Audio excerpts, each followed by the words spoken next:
Week 11 DFS review. This is the portfolio review. We're going to run through all of the action yesterday on DraftKings, on Underdog, in the Guillotine leagues, in our head-to-head for the Deposit Kingdom giveaway, the Pick Ems, all of that good stuff. And then we will set our sights on Monday Night Football. We'll build some Pick Ems, get ready, and maybe take a first look at the Week 12 slate.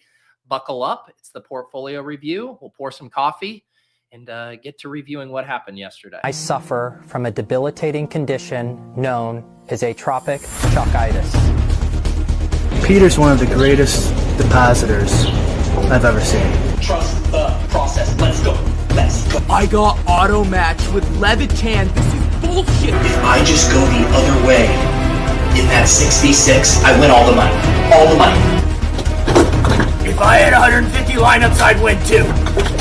Process over results.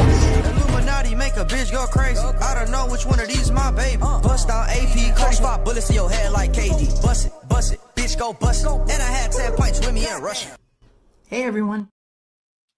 All right, GM. How are we doing? Tim finished top 10 in the third and long. Congratulations. Brady cashed in the Deposit Kingdom.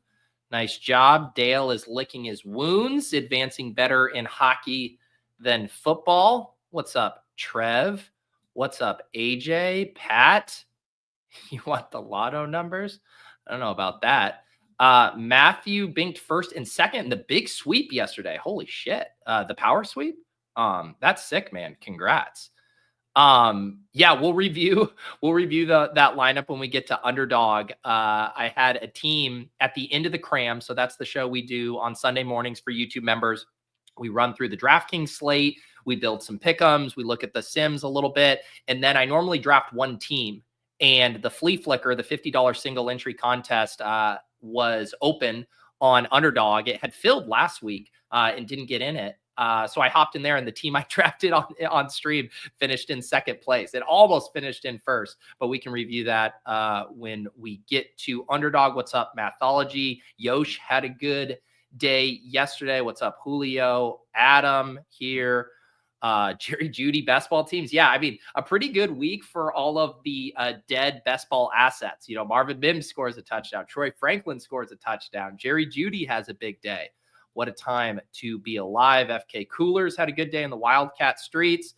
Wet like I'm book had an Engage 8 bank. Look at the Deposit Kingdom here with a nice day yesterday, except not so narrowcast. I think I had my worst day in 10 plus years of DFS yesterday. Yeah, it was one of those days where I think it was a day where I thought it was easy. I don't want to say easy, but I thought it was a day where it was possible to have a solid ROI, but the paths to like first place finishes were really narrow, because when you get essentially two things that happened in Taysom breaking the slate, in the Detroit Lions just steamrolling, you basically had to have those two things right. You had to have a Lions stack. You had to have Taysom Hill if you wanted to win a tournament. And so then that just like narrows the potential combinations.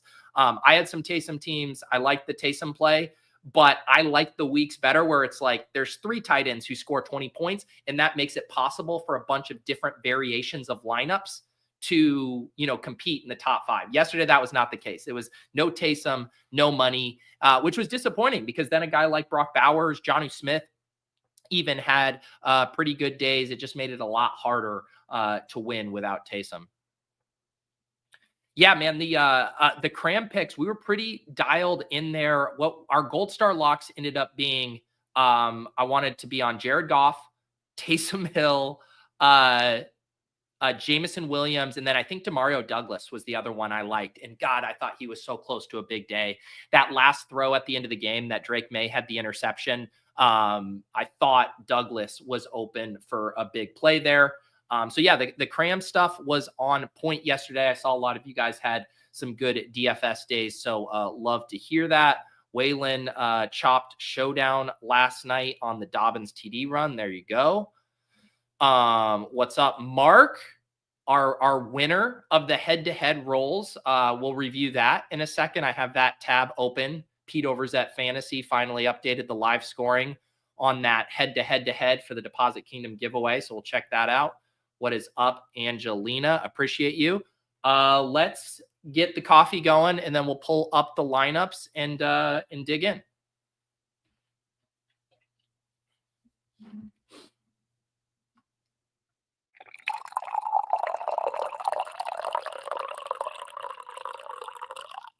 Made a fresh batch of coffee right before the before the portfolio review.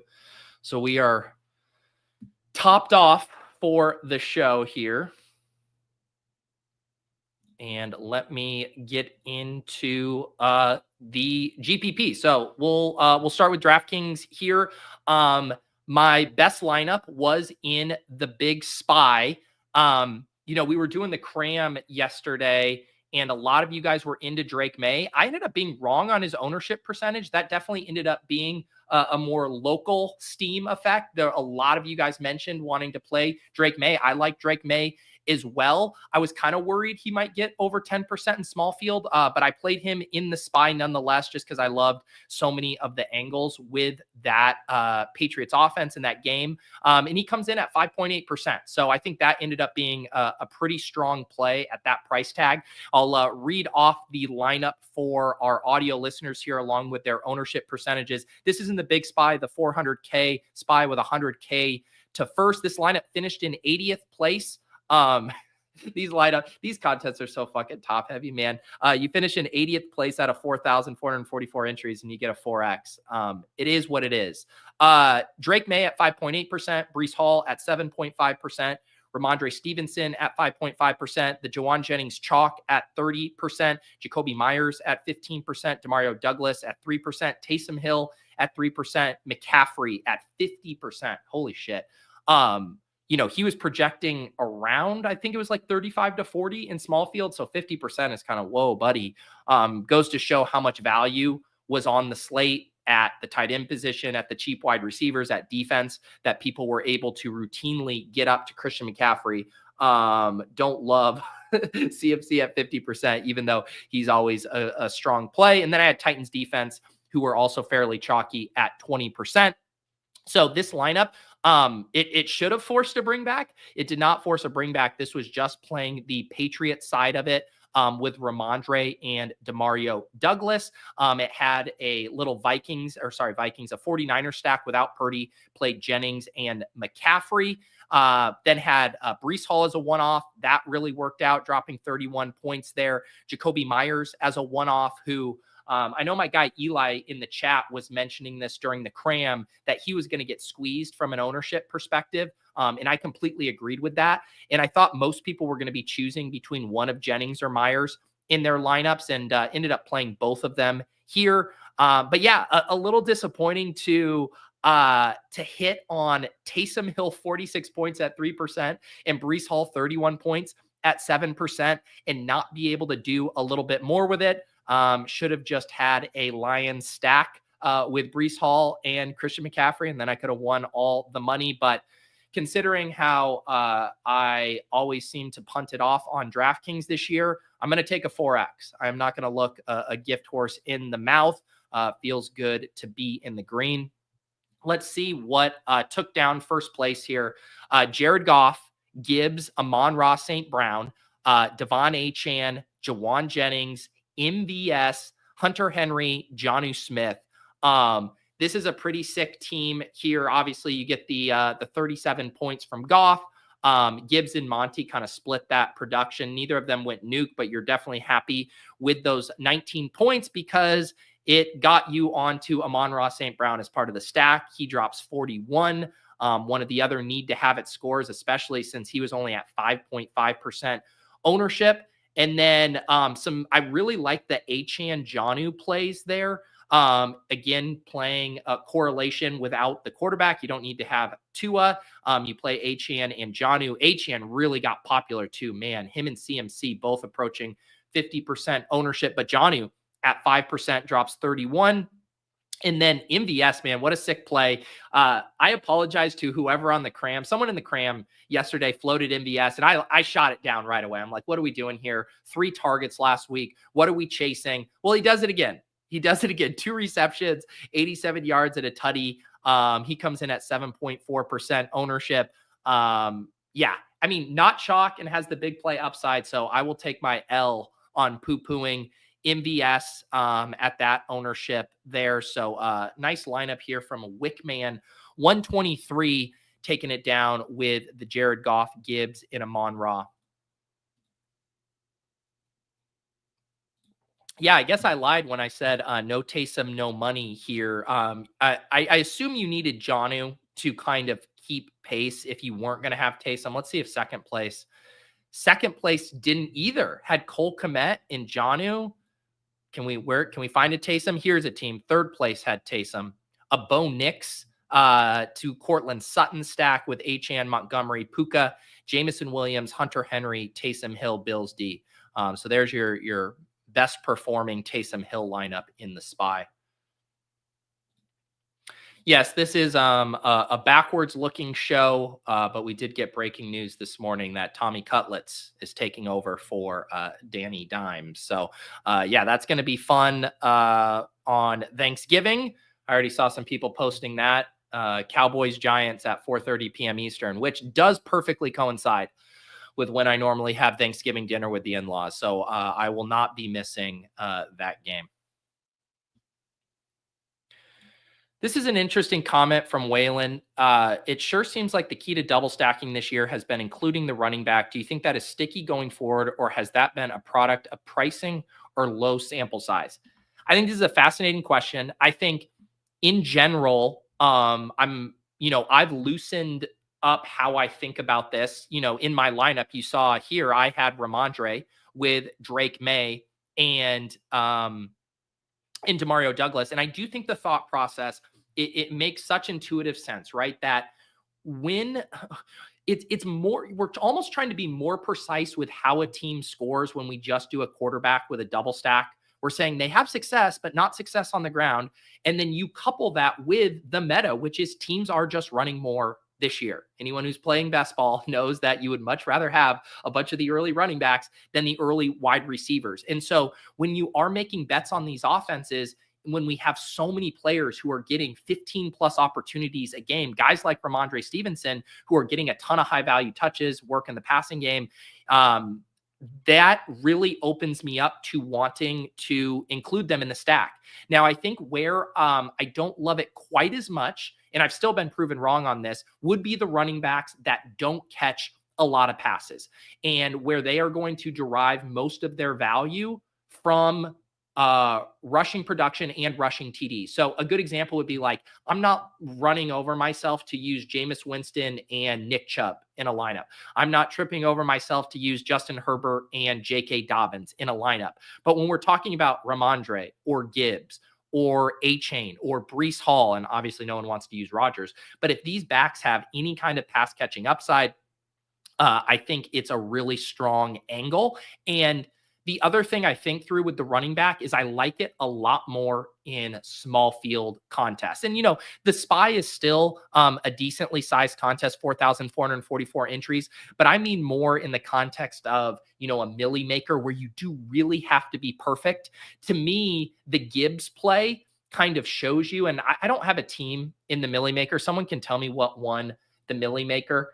Okay, I think I did just see it here in the, no, this was the perfect lineup. Someone tell me what won the milli maker, because I do think it's a little bit harder. You probably couldn't get away with Gibbs at that price, not clearing 20 points. So I think it does kind of lower your individual ceiling on each player, but it makes it so much easier to identify the block of players that goes off. And the Lions were that perfect example yesterday with Goff, Gibbs, and Amon-Ra, where it's like, you didn't know if the 40 ball was going to come from Gibbs. You didn't know if it was going to come from Amon-Ra, but betting on that team and that team total got you on that block of players. So I realized that was a rambly answer. I do it a lot on Underdog as well, specifically in the small field contests. I really like the quarterback, running back, and pass catcher pairings. And yeah, I do think it's something we need to be more open to. It just doesn't feel as sexy and comforting as a classic 2 pass catcher double stack. Like I feel like we are all so, ingrained to liking how that looks when we build a lineup. But I do think for a lot of these running backs, it certainly makes sense to include them in the stacks.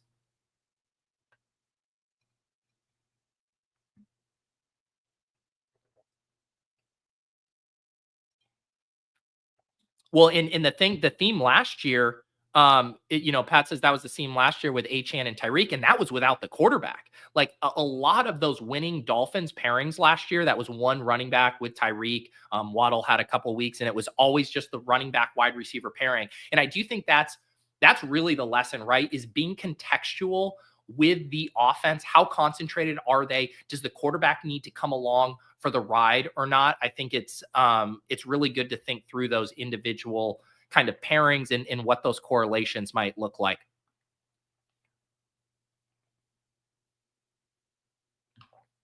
All right. That was my main lineup. I had 3 lineups. One of them bricked. The other one cashed. I wanted to roll out a Brock Purdy team of some sort. I mentioned it on the cram where I said I thought Jawan Jennings was good chalk. My gold star lock on Underdog and the pick 'em that we did on the cram was Jawan Jennings over. I think what did they have it at? Was it at 4.5 receptions? It was absurdly low. It might have even been 5.5, but it was one of the most like mispriced reception lines that you'll ever see. So I wanted exposure to Jawan. I was hammering him in the BRs down the stretch. I wanted to have him in multiple of my DraftKings lineups. This is a guy who's going to be priced 6,600, 6,700 in coming weeks. And I wanted one last time on the mispriced Jawan Jennings ride at 5,300. I was kind of surprised with this lineup because I was messing with the Sims and different Purdy's, double stacks, onslaughts, etc. And this one spit out a really high scoring skinny stack that I liked. So I did just Brock to Jawan here. I had Kyron Williams at 7.8%, David Montgomery at 14.7%, Jamison Williams at 7.2%, Elijah Moore at 11.8%, Evan Ingram at 2%, Nick Chubb at 10.9%, and Bears defense at 7.9%. So this was a lineup where I was able to get in a lot of my favorite plays on this slate. I really liked Jamison Williams, so I liked this correlation here, Montgomery and Jamison Williams, just trying to capture as many Lions points as I could. I liked the pivots off of Cedric Tillman, who I thought was kind of shaky chalk. So I got an Elijah Moore share here. Evan Ingram, I loved as a little bring back to that Lions pairing. But man, the Evan Ingram stuff was just so tilting. He had 4 receptions in the first half. Those of you who tailed me on a few of my Underdog pick'ems know that I had him higher than 5.5 receptions. I thought that was a lock at halftime. I was like, he's got 4 receptions. He's going to be able to get 2 easily in the second half. Nope. The offense just completely cratered. He finishes with a paltry 5 for 28 line. And then Nick Chubb, that was another big disappointment for me. He was a play I really liked across the board. I thought at this price, at this ownership, in this matchup, I thought it set up really good. 6K, 10% ownership, 50 scoreless yards. They ended up just really kind of playing their offense through the air. He lost some work to Jerome Ford. So definitely a bad play in hindsight. I'm trying to be fair and see how bad of a play was it actually from a process standpoint. I did like both him and Ramondre and had those guys in my lineups as kind of my cheaper running back. And those were the 2 we talked about with JM as well. So that was a bit of a disappointment. So this lineup had some good elements to it, but basically sacrificing way too many points at tight end. And then, having Kyron instead of Achane, instead of Brees, that was always going to hold this lineup down. This still managed to min cash here for a little 2x in this red zone contest, but no dice here. Let's see what won this red zone. Jared Goff, CMC, wow, won with a CMC team. Jared Goff, CMC, Brees, Jawan Jennings, JMO, Myers, Taysom Hill, Hunter Henry, and Jets. Yeah, so we're able to survive some landmines, CMC, Jets, Jacoby Myers. But when you get the 46 burger, the 30 burger, this was very similar to my lineup in the Big Spy, except I didn't have Jared Goff. I just had Drake May, and it is what it is.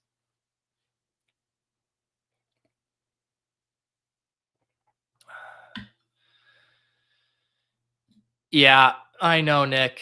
I know, man. He says that Ingram miss was the one leg to miss on 2 different pick 'em entries. Brutal. I thought it was in the bag.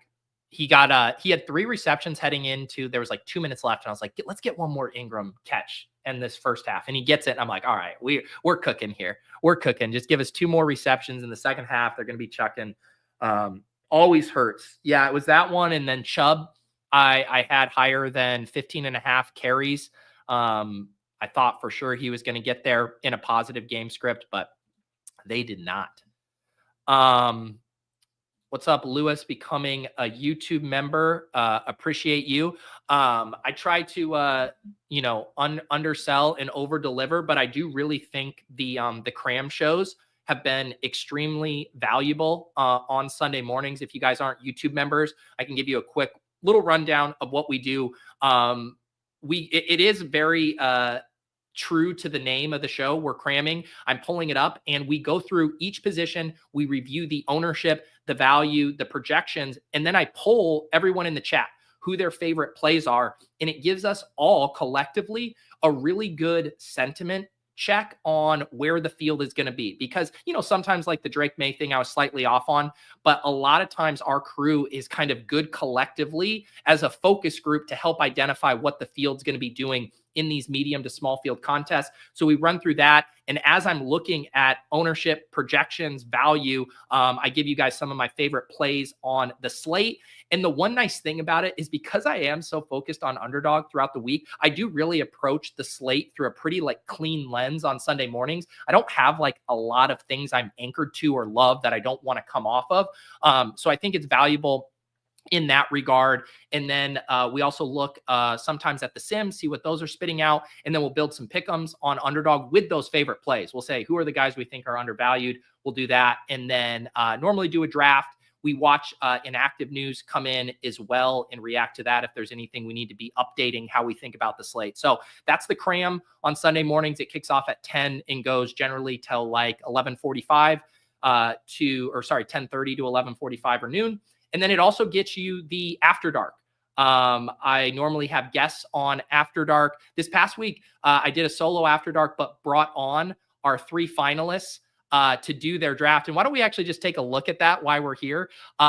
It was Steve, Schmo, and Mark. And so for those of you guys who missed it, they were the finalists for the Deposit Kingdom giveaway I did. So over on that channel, if you subscribed and guessed who would be in the winning lineup, BR lineup for week 10, the least popular but correct answer would be our finalists. So these guys all selected Travis Kelce. There were only 3 people who selected Kelce. All of the other selections had more people who had guessed them. And so they agreed to do a head-to-head battle royale style draft that we did on stream. And I hosted it on PeteOverzetFantasy.com. And you can see here the final results with Mark shipping it with 89.42 points, despite getting 1.8 from his first round pick, Travis Kelce. Schmo ended up having to pivot from George Kittle to Kyle Pitts when Kittle was ruled out. So his low scores from the Falcons really sank that lineup. And then Steve's kind of controversial wide receiver selections here. I guess Wilson wasn't super controversial, but Drake was a little controversial there. Those were tough for him to overcome. So pretty tight contest here. Mark finishes with 89.42. Schmo finishes with 86.38 and Steve with 83.18. Enjoyed meeting all of these fellas on stream. And Mark is going to take down the $500 prize is how they decided to allocate it. And $200 is going to go to Schmo. So thank you guys again for participating in that contest. If I get another big score on Underdog, we will certainly run that contest back because that was a fun time there. We should do gambling related side quest contests every week. It is so much fun. It was a few weeks back when Crutches and Hot as Sauce had that runoff contest to determine who won their dog seat. And they came on After Dark and we were able to host them while they were doing that draft. It's very fun. It is fun to have these side sweats going on. All right, let's head over back to the Deposit Kingdom contest here so we can see how you guys did. I can show you my third lineup that I haven't reviewed yet. This one, honestly, was probably too cute for the field sizes I was playing in. This was a pretty contrarian one, but ran out a Geno Smith, JSN, AJ Barner stack with a Deebo Samuel bring back. It included Ken Walker. So I put this one in a smaller field, and again, just kind of onslaughting the offense. Geno, Ken Walker, JSN, Barner, Deebo coming back. That game didn't pop off, so I win no money. My other running backs were Chubb, Puka, that worked out, Hunter Henry, and then Vikings defense. But that does not matter. What matters is who shipped the contest this week. Deke 971 with just fucking ran away with the contest. I had not seen this yet. 232.32 points. I know last week I couldn't help myself but tell people where they would have finished if they had this lineup in other contests. I'm not even going to look. I'm not even going to look, Deke. We're just going to enjoy in a vacuum what this lineup was able to do. Look at all of these flames. Holy cow. So we have Jameis Winston, Breece Hall, David Montgomery, Puka Nacua, Jamison Williams, Elijah Moore, Taysom Hill, Jawan Jennings, and Jets D. This is a fun lineup. So it's just a skinny stack of Winston to Moore. You play the Taysom Hill bring back. You get a Lions block with David Montgomery and Jamison Williams. You play one off Puka, and you play one off Breece Hall, and then you jam the best points per dollar play on the slate there, in my opinion, in Jawan Jennings. Jets D don't even matter. Sick team there, not even a sweat. 28-point cushion there for Deke, taking down that $2,000 top prize. I do have some bad news on the Deposit Kingdom contest. We did not fill this. We did not fill this contest this week. We ended up 100 short. So DraftKings threatened to make it smaller last week. They forgot and kept it the same size. This week, they're not going to forget. And the contest is going to be smaller. That's a bummer, but it is what it is. Bankrolls and interest, I guess, are, waning here as the season goes on. We'll probably be at about 1,000 this week. If you guys want to compete in this contest, if you want to help us fill it so we can make it bigger, again, it posts in the Deposit Kingdom Discord every Tuesday afternoon. I drop the link in the announcements. I tag the server, and you guys can get in here. It's a $10 3 max, rake free, $2,000 up top. 10 place is 10% of first. So nice, smooth payout structure here. You can hop in and compete with us.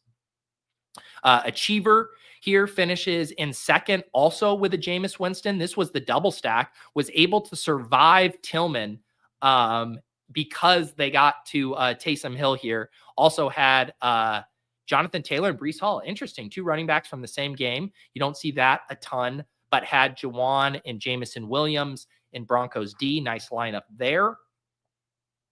I'm not saying this. I'm not saying this out loud. Joseph is allowed to talk about what Deke's lineup would have finished in the Millie Maker, but I'm not. This is for the video watchers only. There is a number up on my screen that I am not going to say out loud out of respect to Deke, but the lineup was a very good lineup. Let's see. We had hit sticks here. Narrowly missed out on second. Also had Winston, Tillman, Njoku, Taysom. Oh, this was the triple. Oh, I like this. Winston, Judy, Tillman, Njoku, Taysom Hill bring back, and then Jennings, Breece Hall, Kamara. Oh, wow, and Kamara. So this was just loading up on this game. I love that for these smaller contests. Very sharp lineup here. So yeah, the only one-offs, the non-pieces from that game were just Breece Hall, Jawan Jennings, and Jets. Pretty sharp lineup there. Even with Kamara not paying off his tag at 8,200, it doesn't fucking matter if it gets you on Taysom Hill, who drops 46 and scores enough for the both of them. Shout out to producer Mark here. Helps us out on the channel, over on Ship Chasing as well. Grabs timestamps, helps us find those moments for clips, all of that good stuff. Finishes in 4th place here. Very nice lineup. Had the Josh Allen. Is this to Shakir? Josh Allen to Shakir, Audric Estime, Devon Achane, Jawan Jennings, Jamison Williams, Taysom Hill, and Brock Bowers. Holy shit. Is that not the nutted tight end pairing? I know Johnny was up there as well, but God, there's just something pretty at looking at a 46 burger from Taysom Hill and a 34 burger from Brock Bowers. You get the Achane Bowers mini there, and then just live in the mid-range here. Shakir, 15 points. Jennings, 25 points. Jameson Williams, 25 points. A really good week outside of Amon-Ra, not to pay up for wide receiver. A lot of those guys, Jefferson, Tyreek was fine, not winning you any tournaments. I guess Puka was the other kind of prize there, but could certainly survive living in the mid-range here. W Phil 02 finishes in 5th place with a Winston. Man, so our crew was all on Winston here. Winston, Kamara, Montgomery, Shakir, Jennings, Elijah Moore, Taysom Hill. Josh Jacobs in the flex. That was a sharp play, a little expensive at 7,100. So he comes in sub 2%, drops 23 points. On a different slate, that Josh Jacobs play would have meant a lot more. But when the Lions backs get there, when Taysom goes nuke, the effect of a contrarian running back play is a little bit offset there.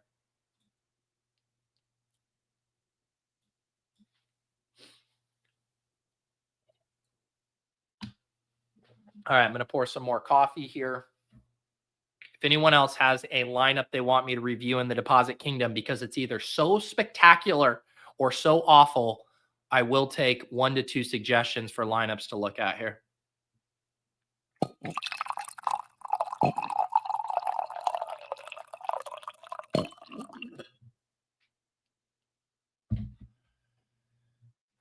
Aaron says, it turned out taking the quarterback with the highest team total was a good plan. Couldn't be me, though. Yeah, and, I ended up having Lions pieces in my lineup. I didn't end up getting to a Goff specific team. But, yeah, I mentioned this on the cram, too, and part of the reason why I was intrigued with Goff, I had a bunch of Goff teams on Underdog, was I never want to be too precise with how I think a team is going to score points. And I think the Lions and, teams like the Niners, these juggernaut offenses that can beat you multiple ways, even though it sets up that they're just going to be able to ram the ball down the Jags' throat. And they were able to do that too. But that kind of line of thinking, walls us off from, well, what if they also just want to pass a shit ton? What if all of their touchdowns in the first half come from passing and then they run in the second half? Like, I just don't want to be in the business of being like, no, you are only going to score this one way. And that's why I ended up having a lot of, Gibbs with Amon-Ra, Montgomery with Jameson Williams, just saying, hey, the points are going to be there. Let's take some shots at it. And it's nice too, when you get the recency bias discount, right? No one wanted to touch Jared Goff because he was coming off a primetime game. Was that Monday Night Football or Sunday Night Football against the Texans, where he had 4 interceptions, completed like 12 passes. It was absurd. It was absurd, and no one wanted to touch him. But when Vegas tells us they have a 30-point team total at home versus one of the worst defenses in football, that's a spot to take some stabs. Look at the last place lineup. All right, let's see. Well, sometimes I feel like it doesn't let me go all the way down to last place. Yeah, I don't like why they do that. Do you want me to export CSV? Let's see if I can get this on screen. I'll export the CSV so we could look at the last place lineup. Here you go. All right, this is what we're going to do. I'm going to stop this screen share for 1 second. Hang on. Let me see what I can present. Here we go.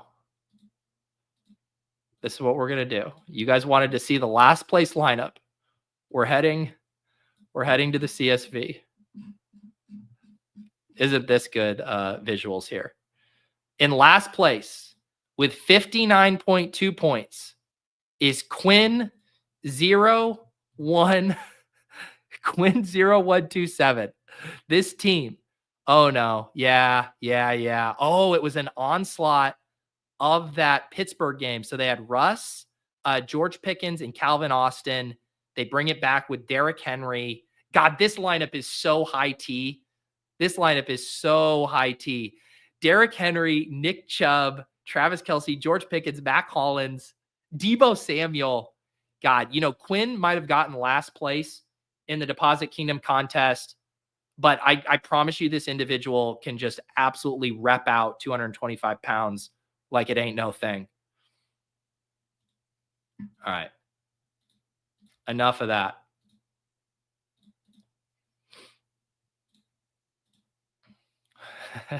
If Quinn just goes the other way in that 9v9, they win all the money. Yeah, we can make this a thing. It's honestly impressive. Sometimes last place is because someone forgets to set a lineup. I like it when it's actually a lineup that's submitted.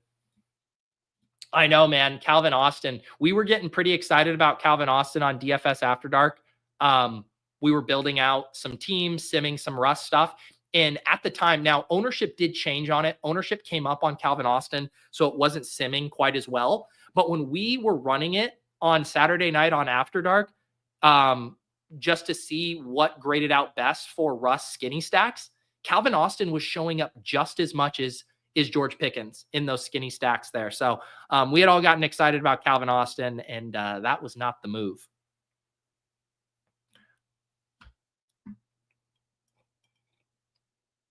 All right, we'll look at one more here, finding value fantasy. Check 11th place. This will be our last one, and then we'll head over to the Dawg app. All right, triple fantasy 3. Is this you finding value? Drake May, Breece Hall, Achane, Judy, Nakua, Douglas, Hunter Henry, Jawan Jennings, Dolphins. I love this lineup. Fucking love it. Drake May double to Douglas and Henry. We knew Henry was going to be popular, but Douglas flies under the radar. Breece Hall and Achane. You get a little contrarian at RB2 with Breece Hall. Puka was a smash play at 13%, 7,300. You make the pivot off the Tillman chalk to Jerry Jeudy. You play Jawan Jennings, who is good chalk. Dolphins D, this is just a good-ass lineup. It's just you're not going to, when Taysom scores an extra 30 points on your tight end, when Bowers and Johnny score an extra, 25 points, you just can't win a tournament. But this is a good-ass lineup, man. I like it.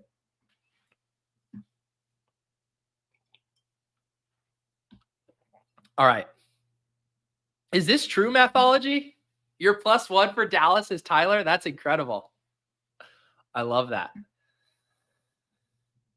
All right, Jay Chang, one more. Can I review your lineup in 139? This seems like it's going to be just a mediocre-ass lineup, but we will review it here. Jameis Winston, Devon Achane, David Montgomery, George Pickens, Jerry Jeudy, Cedric Tillman, Isaiah Likely, Debo Titans. You know what? I don't mind this lineup either. I was not on Tillman, but if you're using a Winston double stack, it got you to Jeudy. George Pickens, we knew was going to be a little bit more popular.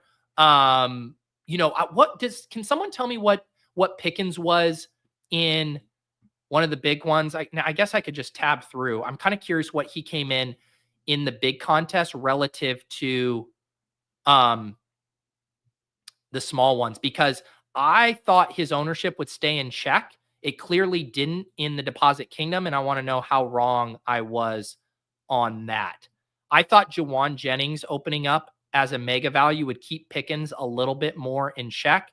Calvin Austin came in at 7%. I'm just tabbing through like a fish. There's a George Pickens, 28%. Okay, so I was wrong on that one. Where's my guy, Nick? Nick Bird was telling me in the chat that Pickens was going to get steamed, and I was like, yeah, he's going to be popular, but I thought he was capped. That was not the case. 28% George Pickens. That was a steamer right there. Good call, Nick. I thought kind of like structurally the way lineups and value were shaking out that he was going to be held in check. That was not the case. All right, let's move on to Underdog here. Also, I got a fun little announcement here as far as ADP chasing. You guys know I normally promote that show here on the channel because those guys used to go live at 11:45 a.m. Eastern. The host, Sam Sherman, ended up stepping away from doing content. He's got a big boy job in the corporate world. But we heard people loud and clear. They wanted the show to go on. They still wanted their healthy dose of Davis and Pat on Monday mornings, kind of reviewing the slate from a season-long in best ball perspective. And we have an exciting announcement. The show is back today at the same time, 11:45 a.m. Eastern. And it is going to feature a new guest host. So Mike Shope, a lot of you guys know him from around the fantasy space. I've had him on DFS After Dark. He is a broadcaster in the Buffalo area, the Buffalo area, who covers the Bills, and a great fantasy player, great fantasy analyst, and by far is going to have the best YouTube/radio voice of any person in ship chasing history. So excited to have him guest hosting. It will obviously not be the same show without Sam, but excited to keep it rolling. And I think Mike is a really good fit for what they're going to do over there. So that will be immediately after this at 11:45 a.m. You guys can continue to get your fix of ADP chasing. Some non-biased Bills coverage. Yeah, historical or Shope definitely skews more toward the like bearish, hard on his team. He doesn't have necessarily the pie in the sky, rose tinted glasses that some of our favorite Bills analysts have as they talk about their team. Choco Taco, thanks, man. That was nice of you. 10 memberships gifted here. I don't know if this is just out of the goodness of your heart, if you won a tournament or whatever compelled you to do this, but thank you very much. I appreciate it. And very nice of you. Hopefully those of you who get the memberships here can let Choco Taco know thank you.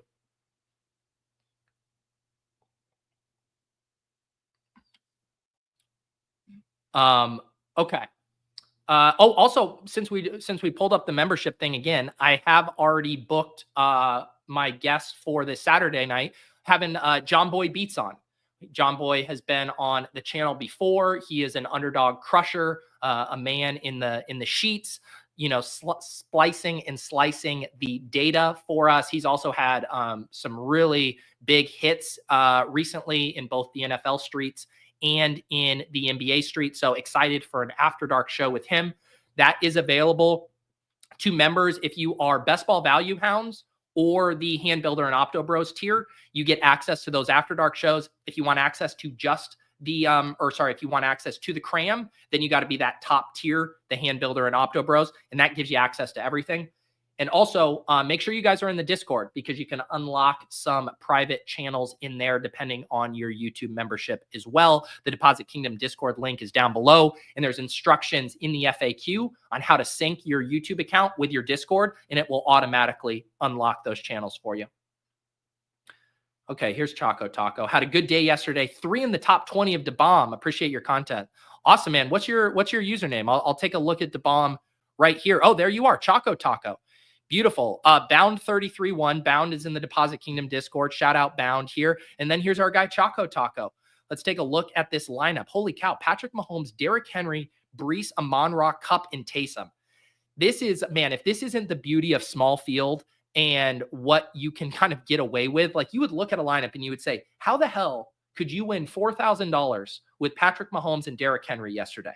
Those two guys, your quarterback and RB1, combining for 27 points. That's not normally going to get it done. But in a small field contest with only, how many did we have in this? 444 entries. You hit Brees Hall for 27. You hit Amon-Ra for 33, Kupp for 25, and Taysom Hill for 38. And that is good enough for second place in 4K. So very nice team there for Choco Taco. That had to be a fun sweat, because you had Mahomes helping you charge up the leaderboard yesterday, your only player going there. You probably, I guess first would have been tough to get to with that 164 from Bound there. So that must have been a fun afternoon sweat to charge the leaderboard.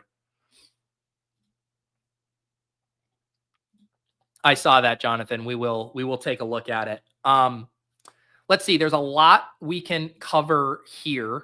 We can let's start with the Battle Royale, because our guy Chipsy, aka Chip Skylark, one of the legends of the Deposit Kingdom and Badge Bros communities, shipped first place for 40K, but he wasn't just done yet. He wasn't done yet just with first place in the Battle Royale. He had to also go ship the Hail Mary, which is a winner-take-all contest that Jonathan was referencing here. And I mean, this is like one of those dog bowl sweats where it's essentially winner take all, top three take the tickets, finishing fourth in that, finishing second in a winner take all.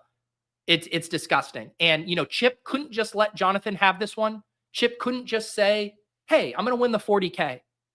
He had to go and also win the Hail Mary. The other thing, for those of you who aren't familiar with underdog lore and Chipsy lore, he's really good at these winner take all contests. Someone can tell me in the chat how many of these he's won. He's won them for NFL. He's won them for NBA. We've even petitioned to rename these instead of the heat check, the chip check, the Hail Mary, the Chip Mary. I don't know what it is, but this guy owns these contests, and he owned the week 11 slate on Underdog. 48K in 2 contests for fucking Chipsy. My God, have yourself a day, Chipsy. Have yourself a goddamn day. What a performance. His lineup that took down first place in the Battle Royale, honestly, nothing fancy. Nothing fancy here. Has the, let's see, what his first pick was pick 3. You take Devon Achane right at ADP. You know, was generally going 2 or 3. Sometimes Kamara, sometimes Jefferson would go there. Comes back at 10, gets a slide on Amon-Ra. Easy click to take Amon-Ra past ADP there. You come back around in the third, and you grab Breece Hall. Breece Hall's ADP was one of the weirdest glitches on the site all week at 18, just massively undervalued relative to kind of his role in his matchup, but recency bias had pushed that down. So he grabs Breece Hall. He comes back and grabs Cooper Kupp here. I will say, like, Cooper Kupp outscoring Puka Nacua just felt wrong to me because, you know, Kupp had those 2 touchdowns, but man, Puka was just an absolute dog yesterday. But Cooper Kupp, awesome selection as well. And then what do? You got your 4 players. You got your 2 running backs. You got your 2 wide receivers. So what do? You come back and you select your tight end, Taysom Hill. You don't need any correlation here at Taysom Hill. I had Taysom Hill pushed up to, I think it was 3rd or 4th in my ranks. It was basically Kelsey, Bowers, and then I was looking at Taysom. He was certainly in play as a, you know, top 6 selection. Here he grabs Taysom, and then he just correlates his quarterback with his wide receiver, Jared Goff here. So, you know, no big scrolls on this lineup. Just played the best plays, ship it for 40K. Easy game. Easy game. I actually kind of want to see what the draft percentages were on some of those stacks here, and just seeing what that ended up being. So Jared Goff ended up being on only 32%. So let me see here. Jared Goff, let me compare him to, who was someone going earlier? Like, so Josh Allen was 100%. So Jared Goff actually was a little bit of a scroll, 32%. And then if you compare how many Amon-Ra with Jared Goff teams were there, 19%. So almost 2/3 of the Jared Goff teams came with Amon-Ra St. Brown. And then let's just check the Taysom Hill. Taysom Hill was at 28% too. So maybe I'm not giving as much credit. His ADP, I thought he was going to be closer to 50% drafted. You know, you compare Taysom Hill to, say, David Njoku.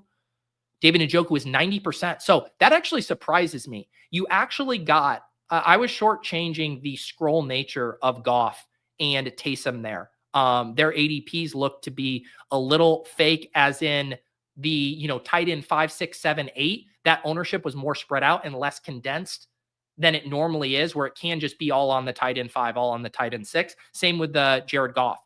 I'm guessing that the QB 5, 6, 7, 8, that ownership was all fairly spread out.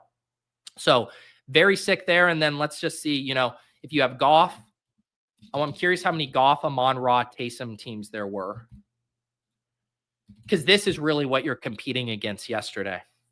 46 of these teams, and 2 teams in 4th place also had Goff, Amon-Ra, and Taysom.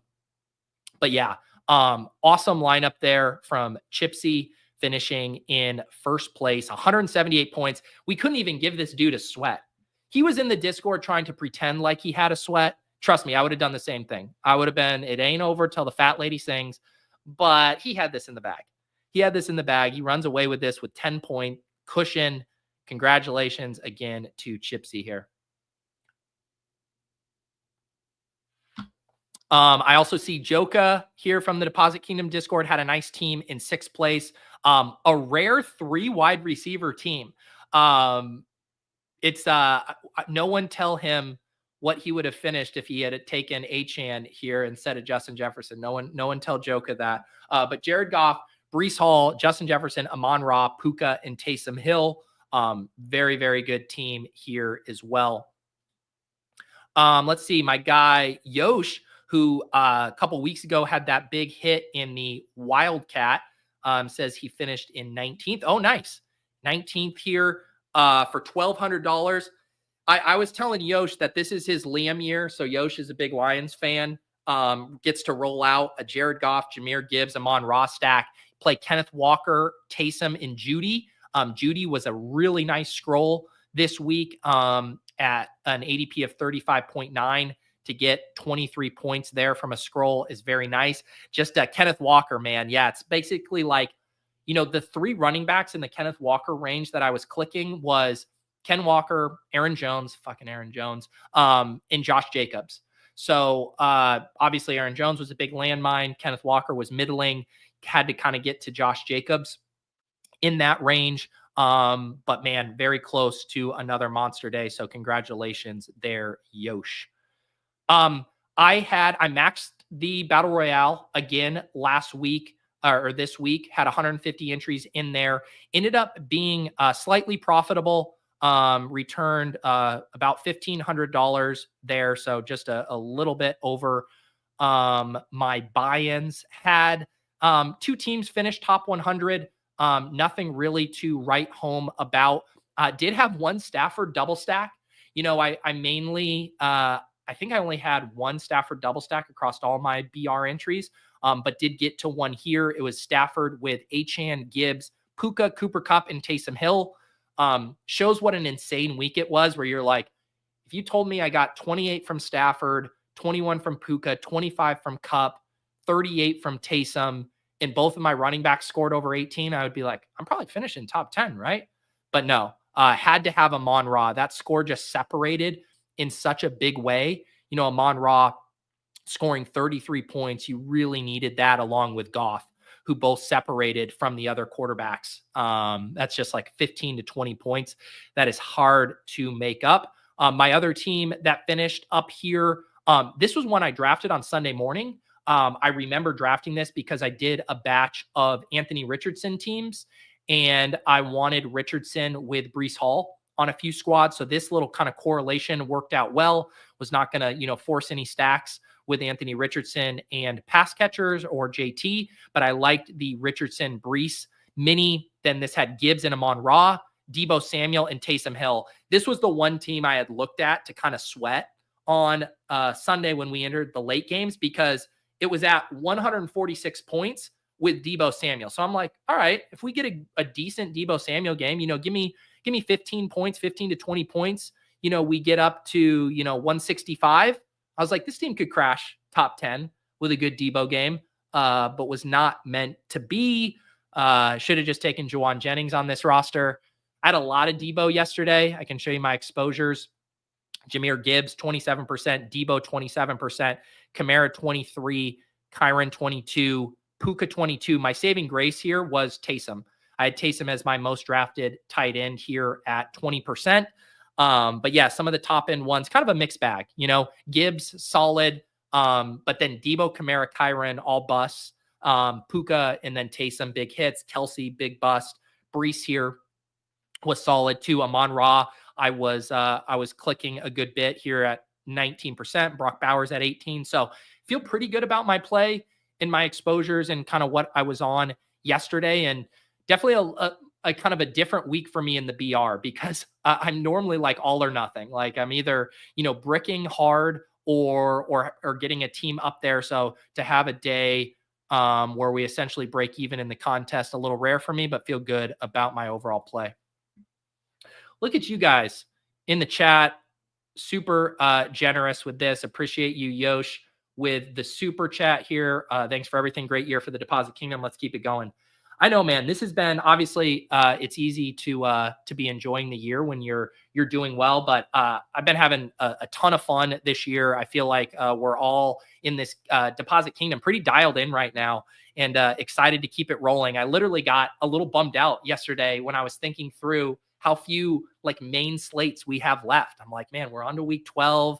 We'll have like 5 or 6 more, but then the best ball stuff kind of like infiltrates the mind share when we get to week 15, 16, and 17. Week 18 is cash game week. Then we have a couple, playoff slates. And then it's like all going to dissipate and we're going to be back in the best ball streets. And I'm going to miss the weekly element. I have so much fun preparing for these slates each week, making the Deposit Kingdom videos, doing the cram shows, doing After Dark, and just the build up to the week of action has been very fun this year. Very fortunate to get to do this for a living. FK Coolers as well with the 10 memberships. Very generous of you, FK Coolers.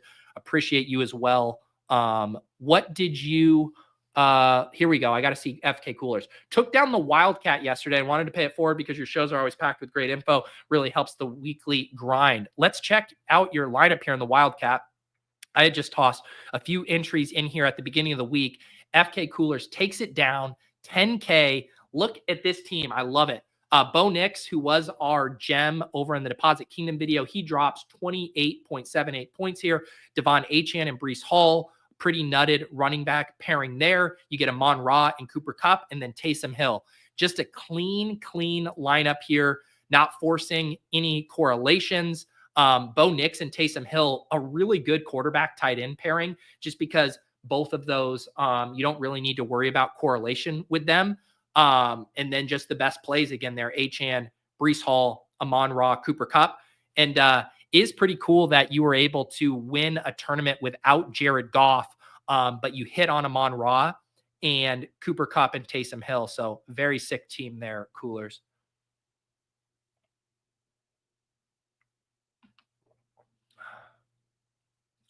All right. So I had 2 other pretty fun sweats yesterday. I'm telling you, my luck with drafting teams on stream is insane right now, because it was a few weeks back, that team that finished second in the BR for 20K, we drafted on the Deposit Kingdom channel. It got that late swap to Zay Flowers and then shipped. Well, yesterday we were doing the cram, and it was time to hop in a draft. And last week I had wanted to hop in a 12-person contest. They've been running these Flea Flickers, which is generally like a $40 or $50 single entry tournament. And I said, hey, let's hop in this. And the team we drafted was leading this contest most of the stream. So if you are YouTube members and you want to go see this team being drafted in real time, you can watch the cram from yesterday near the end of the show. But we drafted this team that was Goff, Nick Chubb and Ramondre Stevenson, Amon-Ra, Cooper Kupp, and Jonnu Smith. And again, it speaks to how you do not have to be perfect in these smaller field contests. This is, for reference, the other teams we've been looking at are 6-person contests. This Flea Flicker is Dog Bowl style. It's 12-person contest. So that is why the team is more watered down than those 6-person teams. But yeah, Goff, Nick Chubb, Ramondre, Amon-Ra, Cooper Kupp, and Jonnu Smith here. I was shocked that there were not more Taysom Hill lineups at the top. Like I was looking through these and I'm like, how am I winning this tournament? Jonnu Smith, Mark Andrews, Brock Bowers. There's finally a Taysom Hill team in 5th place. But for some reason, I'm just out of quirks or because of ADP, Jared Goff teams were not getting to Taysom Hill. So you didn't really need that combo to win. I'm not allowed to tilt because I'm having a very sun-runny type of year. But man, I thought I was going to win this tournament. And he got a Bo Nix garbage time touchdown to little Jordan Humphrey. And I was watching the end of this game. There was like 7 minutes left in the 4th quarter. They're boat racing the Falcons. And I'm like, just run the ball, Sean. Just run the ball and in the game. And of course, on a 3rd down, he hits little Jordan Humphrey for a crosser. The Falcons defense can't catch him to save their life. And so Dale edges me out here by 2 points. So that was like a pretty gross swing, a $2,200 swing. Didn't feel great at the time, but I cannot complain here getting second in this one. And then the other nice hit I had, I won the 3rd and long tournament. So this was $20 3 max. Love these style contests, anything with the smaller entries. You know, this one only had 564. Like if you can't get in the bomb, you know, if it's out of your bankroll, you know, that contest has, you know, 444 entrants. Like this contest is perfect as far as if you have an edge, being able to realize that edge, because it's only 564 entries and you can get 3 cracks at it. You're not competing against, you know, 150 maxers, and just a really good payout structure here. I was fortunate to take this one down. I had a naked Brock Purdy team. Old Peter would not make these kind of plays, but I am much more open to running naked quarterbacks. And this was one where Brock just fell. The funny thing is I would have won this tournament regardless, because if I got sniped on, or if Brock Purdy wasn't there, I was just going to take Jared Goff. But I was like, oh, this is weird. Brock Purdy is here at pick 30, and that's not normally the case. So I'll add him onto this team. But it was Brock, a Gibbs and a Amon-Ra pairing, Breece Hall at running back, Cooper Kupp and Taysom Hill here. And it was kind of a fun sweat because I was like 8 or 9 points out of first, and I had Brock Purdy to go. And I was looking at all of these teams around here, and almost everybody else was done. So I just needed Brock to do his thing. He scored that rushing touchdown, then got the TD to Juwan, and we held on for first in the 3rd and long. How many teams are you drafting a week? This was probably my highest volume day. You can see here how many teams I drafted. This is my full set of play, 150 entries in the Battle Royale, and then basically just maxing all of the other smaller stuff. So 5 into bomb, 1 in the flea flicker, 1 in the victory formation, 5 in the fullback dive, 3 in the 3rd and long. I tossed 5 in the Hail Mary there, the Deposit Kingdom, 8 in the Engage 8, tossed 10 in the Badge Bros Brawl. Shout out Badge Bros, 1 in the extra point. I toss a few in the Wildcat at the beginning of the week just to get my bearings, and then the double reverse. So if there is a contest in the lobby that is on the main slate, and I have time, I am going to play it. So yeah, this ended up being 214 drafts. So you can see in previous weeks, Sunday, last week, I had 197. The week before that, 195. The week before that, 237. So generally around, 180 to 200 drafts. I showed good discipline. I love the dog bowl drafts, but I'm a donator in there. So I try to keep my entries in check. Actually was close to break even in the dog bowl with my 10 entries. It kind of makes me wish I would have played more, because I was really on the Jared Goff and Jameson Williams stuff in the dog bowl. My top team finished just right here in 100th place, had the Goff, Gibbs, and Jameson Williams, had Breece Hall, had Jawan Jennings, but womp womp, had Evan Ingram here at tight end. If I just go the other way and select Jonnu Smith instead, then maybe I'm cooking. Even then, I don't know if I get there. Obviously needed Taysom or Jonnu here at the top. Shout out, though, to our 3 finalists here. We got Sam Olson, legend in the underdog space here, punches his ticket. Excited to meet Sam in Dallas with a Bo Nix naked team, Breece Hall, Ramondre, Amon-Ra, Josh Downs, and Taysom Hill. I like that little Breece Hall, Josh Downs correlation. And then, yeah, man, just needed Bo and Taysom doing their thing, uncorrelated there. And then we got 2 guys who work behind the scenes at ETR, finishing 1st and 3rd here. So you guys all know Dave. He's been on the Badge Bros Winner Circle. He was on After Dark a few weeks ago. Super sharp player, works on the social media videos behind the scenes at ETR. He gets his 2nd ticket to the Dog Bowl. Anthony Richardson, Achane, Josh Jacobs, Cooper Kupp, Jameson Williams, and Taysom Hill. And then Patrick Barnes YouTube, a man that I feel like every time I'm in a draft or I turn on a draft, I see his name in there, also works behind the scenes over at ETR. He just runs away with this contest. 173.9. Sam was in 2nd with 155. Has Jared Goff, Josh Jacobs, Amon-Ra, Cooper Kupp, Jameson Williams, and Taysom Hill. I mean, just the fucking nuts. Goff double stack, pure as day. Josh Jacobs, Cooper Kupp, and Taysom Hill. What an insane team.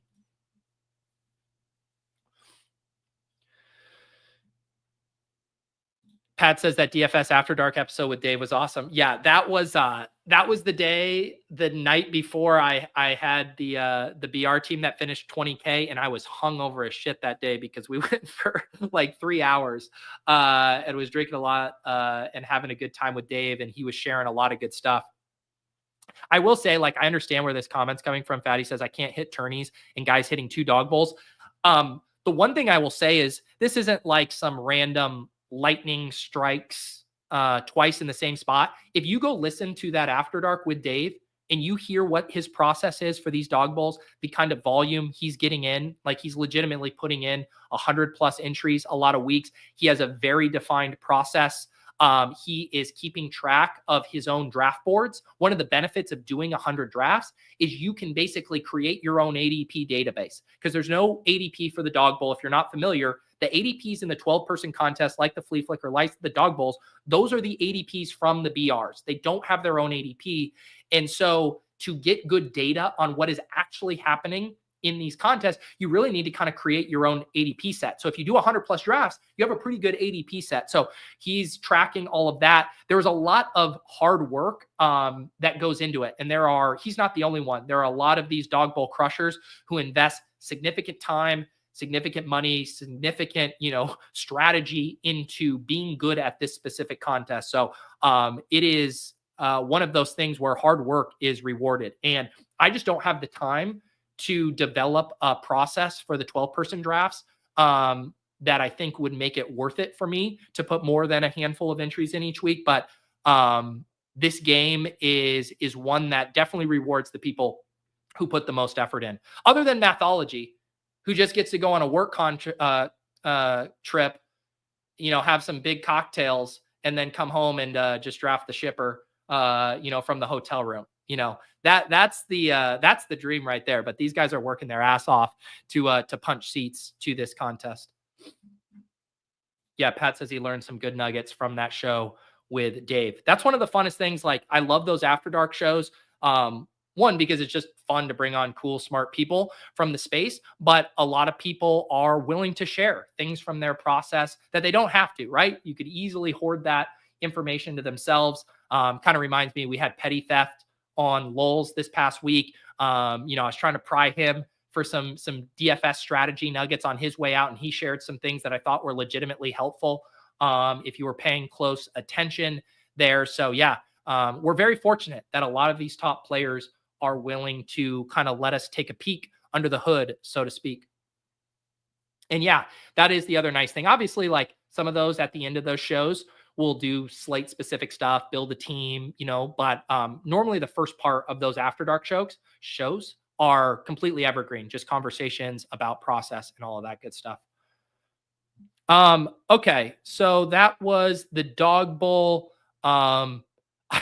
The Badge Bros Brawl is a super fun contest. I had a team that finished 8th here, had of course Taysom, but because of the Badge Bros Brawl, this one is only 3-person drafts here. I had way too much of Lamar in this. I think I had Lamar or Allen on most of my teams.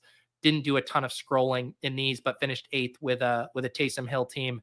Shout out the Badge Bros. Another fun contest where, because it is different from the main ADP, like, if you want it, I know it's the only contest like this in the Underdog lobby, but there is room to be really good at just the 3-person drafts. You can look at, okay, 3-person, 6 rounds, 18 players are getting drafted close to 100% of the time. Go figure out where that spot falls off. So picks like 18 to 30, basically the second half of a regular BR draft, those players all become incredibly good leverage angles in a contest like the Badge Bros Brawl. Because Taysom Hill getting drafted in 40% of the BR? What did we look at? 30%, but was probably getting drafted 5%, less than 5% in this contest. So similar to the Dog Bowls, if you find these contests that aren't the main thing, where everyone's playing, where people are running sims, where all of the data is, where all of the strategy is, go find your niche. And I know, again, the Badge Bros contest isn't the biggest contest, but the point I'm more illustrating is if you really want to attack a specific format that is maybe undercovered, by content creators, by projections or whatever, you can have an edge there. So shout out Badge Bros for having a unique contest in the lobby for us. pour some more coffee here. It's 11:10. We got ADP chasing kicking off in about 35 minutes. We will check in on a couple best ball sweats, the Guillotine League, and then we can build a pick 'em for Monday Night Football.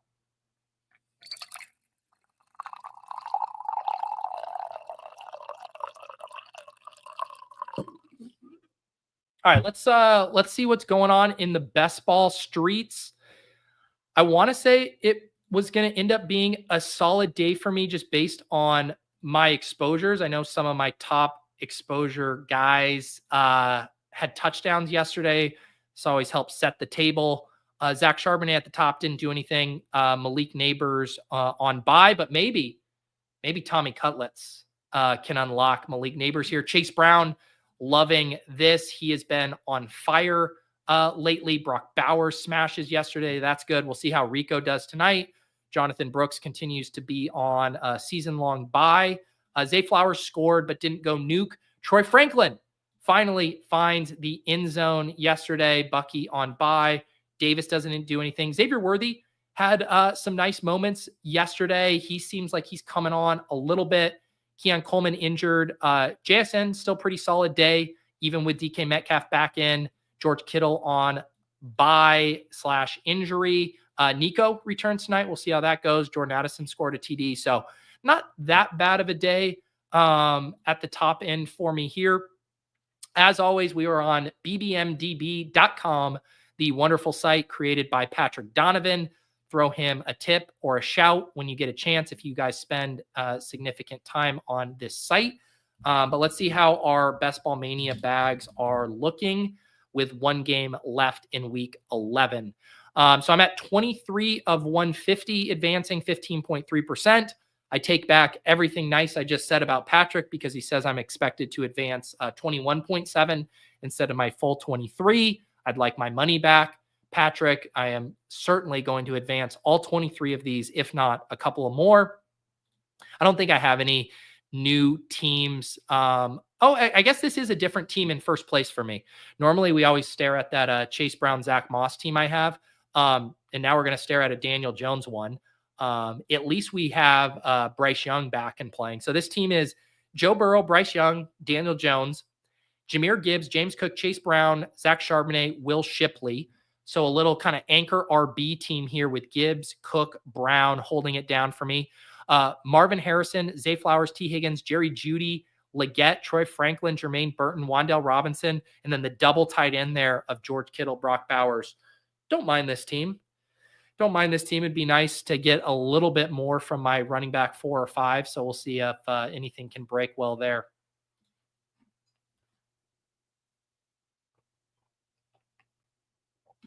Thank you, Shorty. I appreciate you too. Did you have I know you were all over Anthony Richardson yesterday. Did you get home with any of your Anthony Richardson plays? Let's see here. I don't think a ton else interesting. I am excited to see kind of what Nico does tonight. I'm curious, like, what is my advance rate on Nico teams? 3 of 22. So it'd be really nice to get a few of those Nico teams through the playoffs. So I'm at 13% advance rate with Nico. Let's see what the field's at with Nico. The field's slightly above that at 14.8%. So Nico just so dominant that he's still been, a nearly neutral advance rate, despite not playing the last 5 weeks, 6 weeks. Pretty insane stuff there. Hope Nico can crush down the stretch. Let's check in on the Guillotine League here over in the Deposit Kingdom. I got my 3 teams. My 1 team, of course, in the Deposit Kingdom one got axed like week 2 or 3. I believe I'm going to survive in both of my other leagues. Made a big bid on CMC in one of these. So as you can see, as the year progresses, the teams start to turn into super teams. Like, this is my starting roster in this Guillotine: Lamar, Barkley, Achane, Tyreek, Debo, CMC, Aaron Jones, Dallas Goedert, have Cade Otton, who was on bye here, pretty loaded bench. So excited about this team. This one is going to survive. And then my other team isn't quite as strong, but it's been playing very well here. Had Bo Nix, who I subbed in. I picked him off waivers this week, played him Also have 4 really strong running backs here: Kyron, Bijan, Chase Brown, Kareem Hunt. Wide receivers Zay and Debo. I'm lucky that I was able to survive Debo. I probably need to rethink starting him every week just because the ceiling's always there, but the floor is pretty low. Luckily I have a pretty good bench of options. I'll be looking at JSN, Devontae Adams, and Metcalf going forward there. But let's check in on the Deposit Kingdom League and see who is potentially going to get the blade tonight. So Chad Candles, looks like we're going to lose the waiver queen because Chad is in last place right now with 97 points. Yet he still has Joe Mixon and Dalton Schultz to go, and he needs to only overcome a 5-point deficit. So unless something insane happens, Chad is going to flip the waiver queen with 5 or more points from Mixon and Schultz. Let's see what happened to Steph's team this week. Jane Daniels, Gibbs Achane good, Ladd good, Zay, Ramondre, Hopkins, and Kraft. Man, like this team, this looks like a team that shouldn't lose this week. Like when you have 10 plus points from the majority of your players, you would think you'd have a high enough floor. But that 0 from the tight end position just really, really stings. She had Kate Otten on bye. So bummer there for our waiver queen, Steph Miller, who does great work for us over at Ship Chasing. You guys have seen her on the Shipcast on Thursday nights and leads up all of our waivers for our high stakes teams on FFPC. So shout out to Waiver Queen. Maybe you'll get lucky. Otherwise, it seems like Chad is going to give you the blade tonight.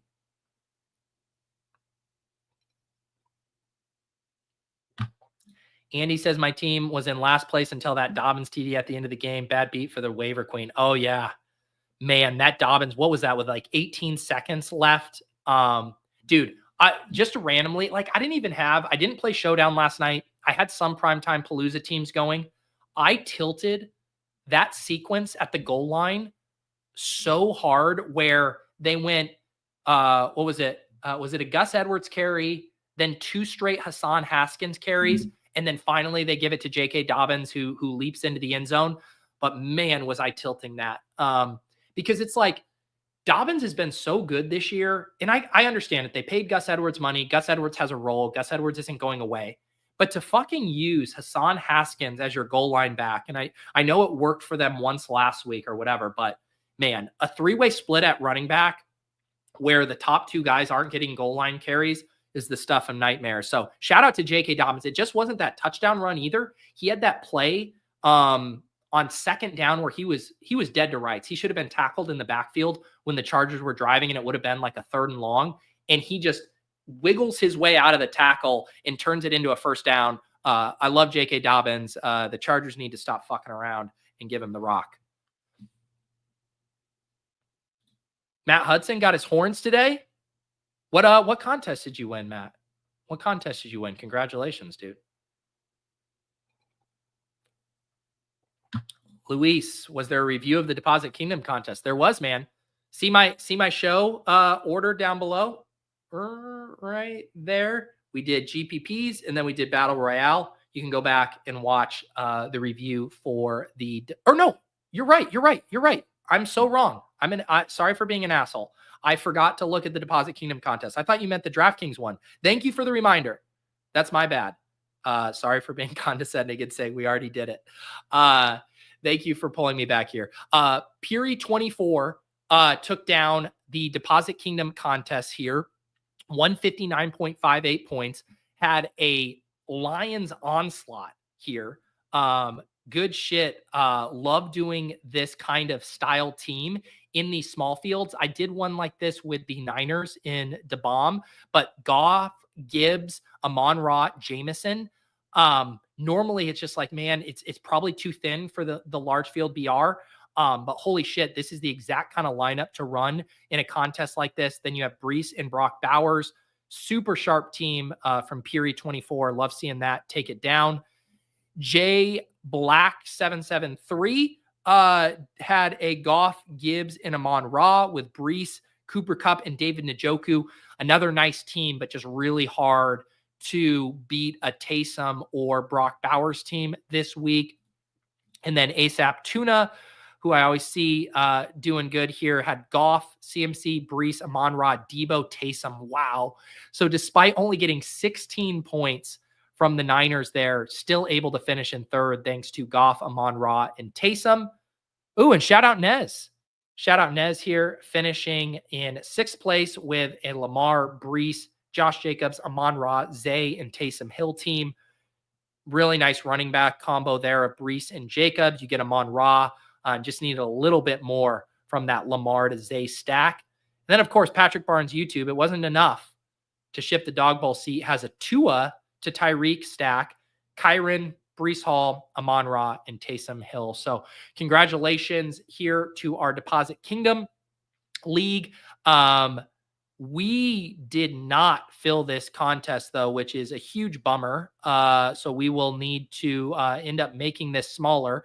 This drops on Friday afternoons at 3 p.m. Eastern. We always draft one of the kickoff Deposit Kingdom contests on, off, and on the clock.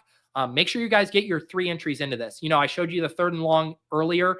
This $10 3 max contest, I think it's one of the best, contests on the site. If you are building up a bankroll, $2,000 first place prize, not competing against 150 maxers, and just a smaller contest to help you have a chance at a nice score. So help us fill the Deposit Kingdom contest this week.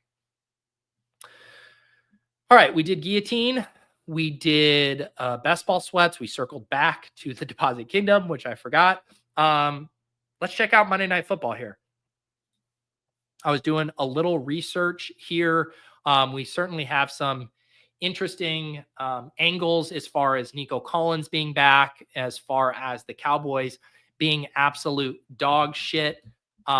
There are a few elements here that I think are interesting. I do think the Nico stuff in this return, like his stuff feels light to me at 5.5 receptions here.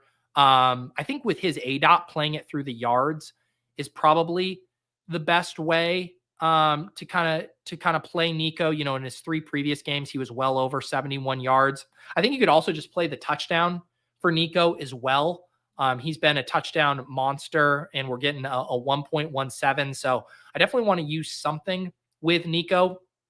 I do want to go over and real quick look at Fantasy Life Pick Em tool to see if they have any ideas for us. And you guys, if you have any ideas in the chat as well, let me know. There was one, actually an under that I kind of liked, a lower.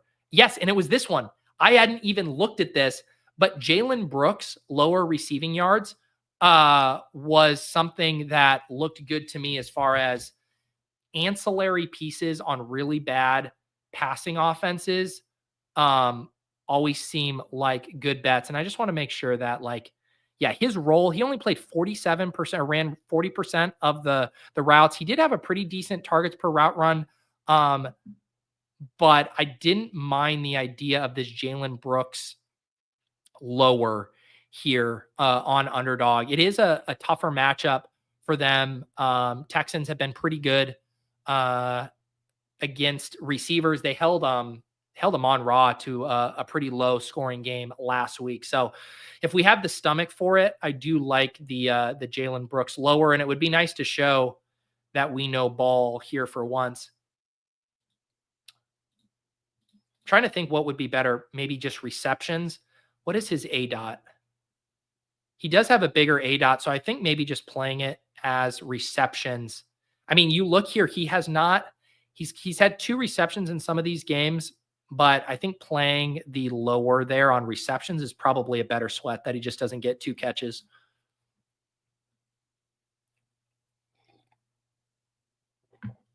Nico also has targets. That was the only one for Lamb that I liked. I don't want to play anything with efficiency on the Cowboys, but negative game script, 10 targets there. Previous games he's been at 10, 12, and 17. He's one of the top in the league as far as targets. So I'm going to put this in the idea box here. What was the Nico targets you're mentioning? 8.5 targets. Yeah. Yeah, so the Jacksonville mini before that one game where he got hurt against Buffalo, he had been at 10 and 15. Let's put that in the idea box.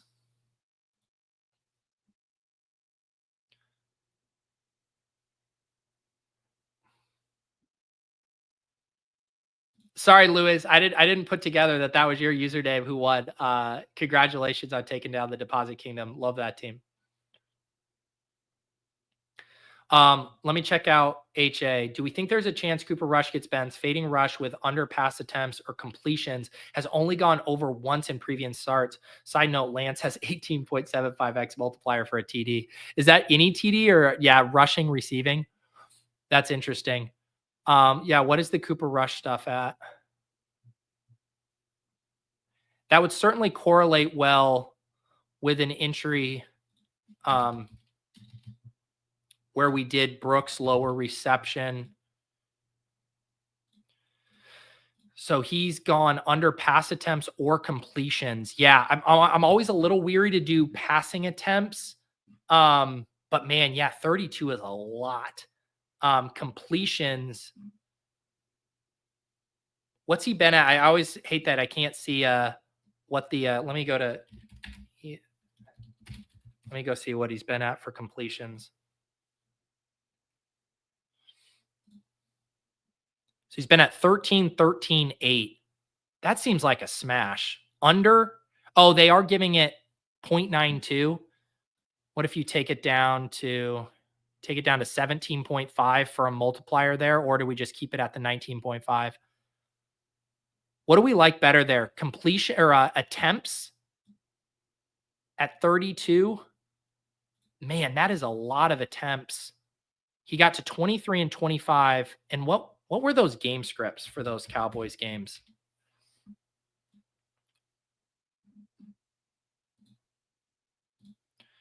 So against the Eagles, they got boat raced and he still didn't get there with attempts.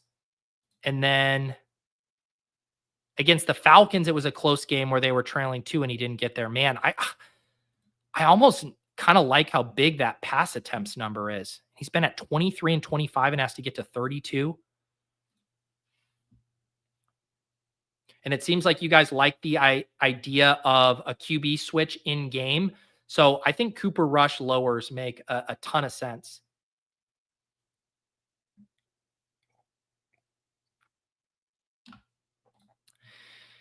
FK Coolers, this is a mix and smash spot, and then Nico should open up more pass plays.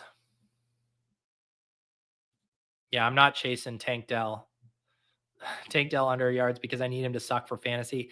I do think, is there a targets for? I kind of like the idea if you did do Dell lower paired with Nico higher targets. They don't have Tank targets. He's always scary to play through receiving yards. I kind of don't want to touch these 3.5 and 50. If he had something like a 7 or 8 target thing, maybe taking the lower on that, I'm too scared to fade him. I mean, or bet against him.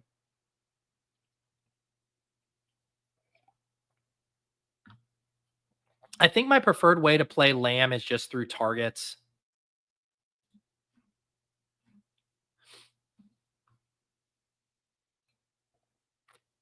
Yeah, I was thinking about this too, the attempts negatively correlating with CD targets. Maybe we will split these out.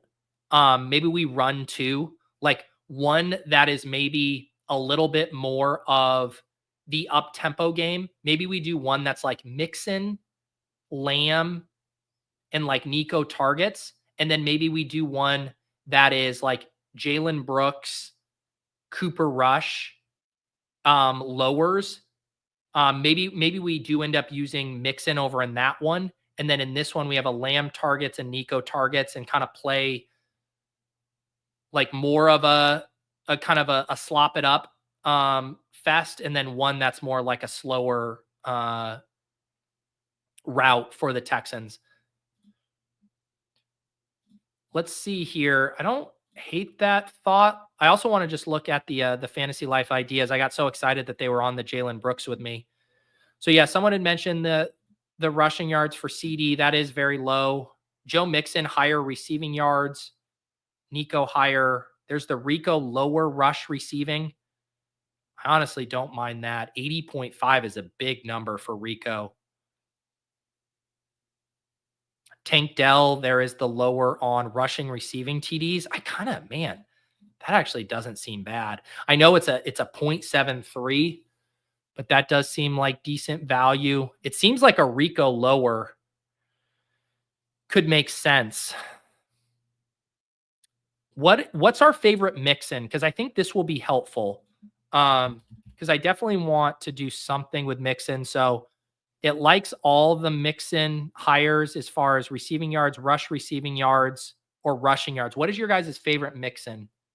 I tend to like betting on volume stuff for him as opposed to efficiency.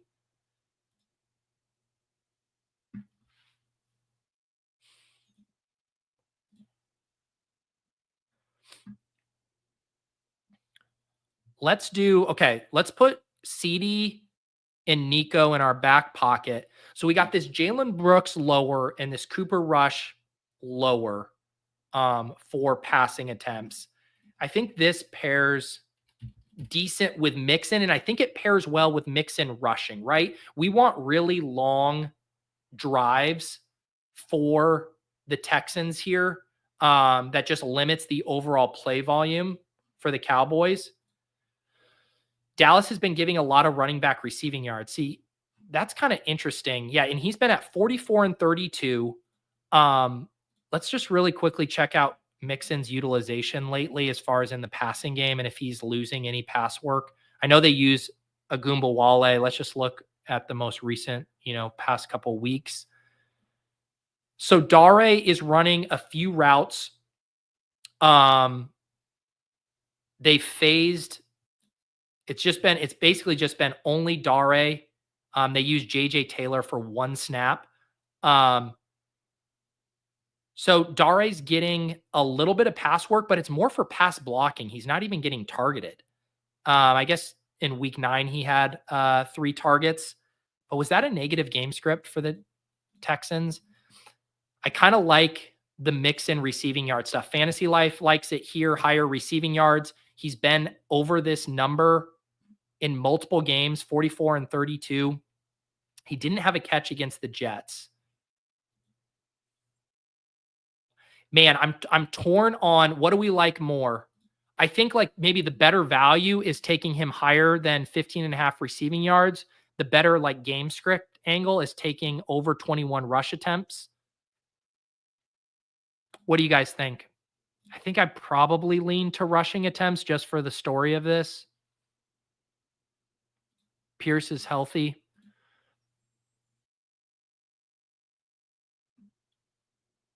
I mean, that's the thing, though, is he is only giving up a couple of rushing attempts a game. I mean, look at this. Week 7, 8, 9, and 10, he's cleared this. I think I like the attempts, guys. Unless we're just worried about the offense being meaningfully different with Nico back. I think I like this one because in the other one, we'll play it as like Nico earning a bunch of targets and we'll kind of separate that from these two. So I'm going to go ahead and put this one. This one doesn't have a huge multiplier,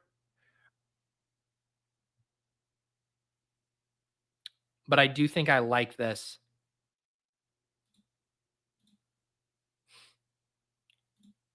All right. I'm locking this one in. Jalen Brooks lower than 1.5 receptions. Cooper Rush lower 32 passing attempts. Mixon higher than 21 rush attempts. Drop this in the chat. Someone shouting out a rival. Yeah, let's just take a quick look at the rival before we build this second one. Wait, are there no rivals? Or do you just mean you like that angle of the targets? Because I do like the targets for these two. What should be our third piece in this one? If we do Nico, CeeDee Lamb, maybe we do the mix in this one for the receiving yards, where it is more of a This gets us a 6x. We could slide it if we were feeling a little spicy. Getting up to 29.5 is pretty big. I don't know if getting up to 19.5 is worth 1.12. I like this one. So this one is like a little bit more of an up-tempo game. Nico sees 9 targets. CeeDee Lamb sees 10. Mixon gets 15.5 receiving yards. All right, these are our meat and potato versions. Let's build something that has a little bit of oomph to it. Where are our tail outcomes here? Let's get some juice in this. Let's get Nico Collins scoring a tutty, right? Nico scores a tutty. Let's get some sliders here. What was the Rico stuff? Where did the full scrimmage yards go for Rico?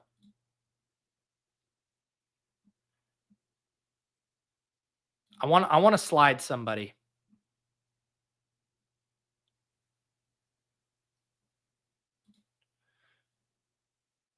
I wish the one on Stroud, I honestly wish they had. I wish you could bet on sacks for Stroud.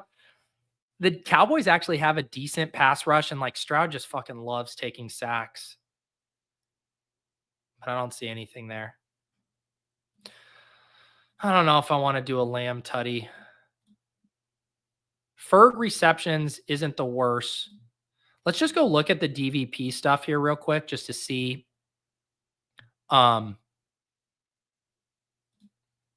where these teams are particularly vulnerable. Yeah, we can see tight end here.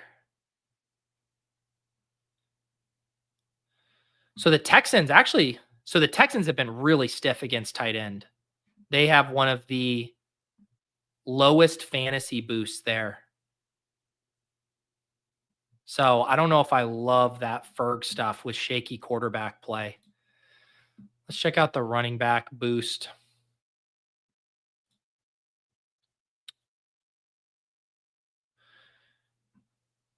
Texans have been really good against the ground. I kind of like doing something with like a Rico lower on rushing yards. Yeah, they have the second biggest like negative boost, fantasy boost for opposing running backs.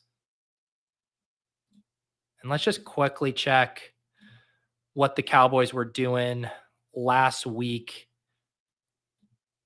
50% of the rush attempts. Zeke had 25%. And then Dalvin Cook had 12%. So we're looking at 10 to 12 carries for Rico.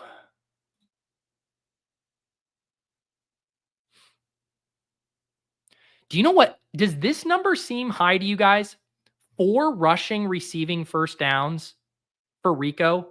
Like, to give you an example, like yesterday, even guys like Cooper Kupp's rushing, receiving first downs yesterday was 2.5. Travis Kelce's was 3. Doesn't 4 getting to 5 receptions? 4 is a push. Is Rico Dowdle going to get 5 first downs in this game on like 12 touches? Brees is always set at 4. 4 seems like a monster number for a guy in a 3-way split with really shaky quarterback play in a game where they're that big of dogs.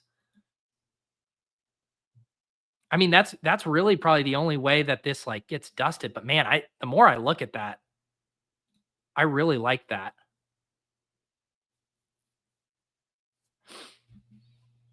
Mathology likes Aubrey Dome Boner game. What's the kicker stuff at? Man, I just do not want to tie anything to the Cowboys offense right now.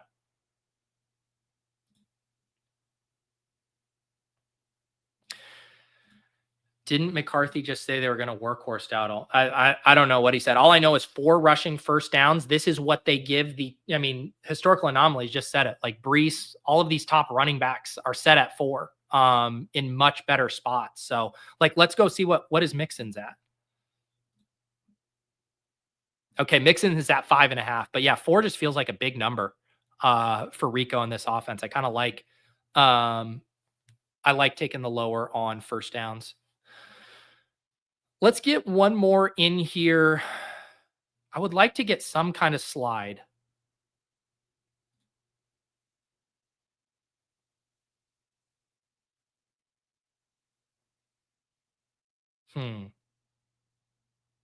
Mix in longest rush. That's kind of fun.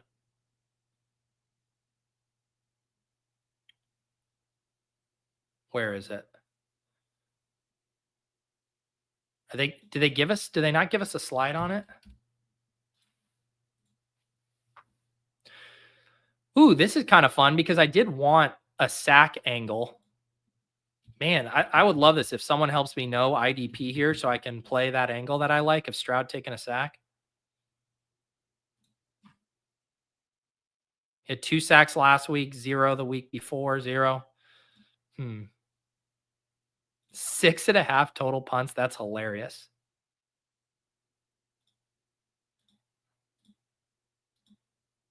What was the mix in?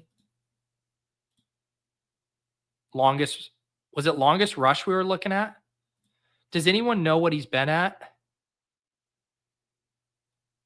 think we could take that up to 1.18. I kind of like this. Nico scores a tutty. Rico Dowdle lower than 4 first downs, and Joe Mixon. Yeah, let's do this. This pays out 8.2x. All right, this is what we'll do because we just did 3. Let's take let's build out a 5-leg with the favorite stuff from these. So my favorite stuff of all this, I love the Rico first downs. Let's do that Brooks. Let's just play the Cowboys suck one. So we'll do Brooks, we'll do that the Cooper rush, lower pass attempts. So this is up to a 4. Let's get this to a 5. Joe Mixon. I do want to do something with Nico. I mean, he is going to be part of this game plan tonight. Maybe we do a little slide on receiving yards for him. Let's take Nico up to 89.5 for 1.4. And then we'll get one more in here.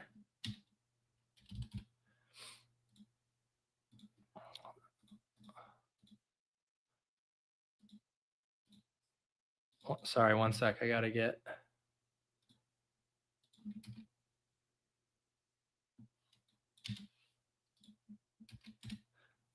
I had to get Pat the code for StreamYard for ADP chasing, which is kicking off in 2 minutes here. And then we're going to get one more in here. We slid Nico. We're going to get something with Mixon. What was our favorite of the Mixins? We ended up doing, did we end up doing rush attempts? Now I can't even remember. What were the ones we did? I want to see what our favorite is of these. We did Mixon higher 19.5 longest rush, Mixon higher than 15.5 receiving yards, Mixon higher than 21 rush attempts. I think on this one, I want to do the receiving yards. Oh, wow. They already moved it to 15.5. You guys want the Parsons sack? We can do that.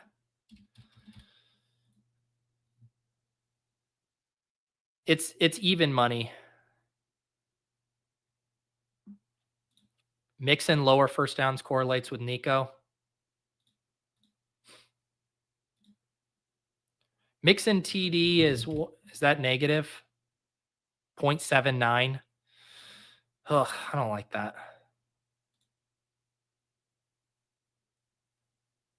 Let's play the receiving yards. I think that was my favorite of these here. If they're throwing a little bit more, this gets us to an 18.66. I like this one. All right. Feel free to mix and match these. If you guys have any other fun angles, drop them in the Discord or in the comments. And yeah, I am going to pop off here so you guys can head over and watch ADP Chasing. Go show Mike Shope a warm welcome here for joining us on ADP Chasing as our new host. And yeah, enjoy the rest of your Monday. I will be back tomorrow for the Swolecast and all of our usual programming this week. Have a great Monday. We'll catch you guys next time on the Portfolio Review.